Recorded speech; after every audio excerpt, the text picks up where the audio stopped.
प्रकाश आंबे यांचं प्रकाशन झालेलं शिवाजी कोण होता हे पुस्तक, ज्याच्यावर गोविंद पानसरे साहेबांचा उल्लेख केला पण त्याचा लेखक म्हणून उल्लेख नाही, त्या पुस्तकाच्या संदर्भात मी प्रकाश आंबे यांना फोन करून, प्रकाश भाऊ आपण हे पुस्तक प्रकाशित केलं आहे का, इथून मी सुरुवात केली. छत्रपती शिवाजी महाराज हे करोडो देशवासियांचं दैवत आहे. त्यांना महाराष्ट्रात संपूर्ण देशामध्ये आपण सगळेजण दैवत मानतो. त्यांचा कुठेही उल्लेख करताना श्री छत्रपती शिवाजी महाराज असाच उल्लेख केला जातो.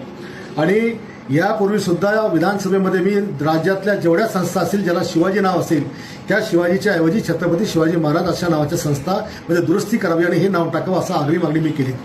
शिवाजी शिक्षण संस्थेचं नाव बदलताना सुद्धा मी त्यांना सांगितलं की छत्रपती शिवाजी शिक्षण संस्था असं नाव आपण करावं, शिवरायांचा अपमान करू नये.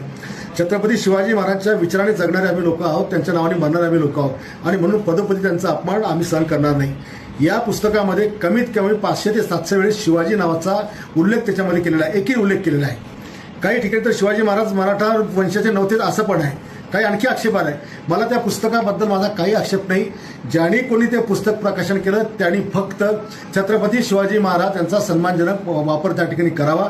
मी जे काही त्यांना रात्रीच्या वेळेला त्यांना शिवगाळ केली, त्यांच्या आईबद्दल बोललो असेल किंवा त्यांच्या पत्नीबद्दल, त्याबद्दल मी दिलगिरी व्यक्त करतो. पण ज्याला कुणाला बुलढाण्यातून पुस्तक वाचायचं असेल का महाराष्ट्रात आणखी कुठं वाचायचं असेल त्याला आमची विनंती आहे की आपण आपल्या बापाचं नाव सुद्धा एकरी घेत नाही तर महाराजांचं नाव किंवा छत्रपती शिवाजी महाराज असंच नाव त्याच्यामध्ये उल्लेख करा आणि मग खुशाल पुस्तक वाचा. आम्ही पण तुमचं ऐकायला त्या ठिकाणी येतो, पण महाराजांच्या नावाचा उल्लेख एकेरी करून करोडो हिंदूंचा अपमान करू नका.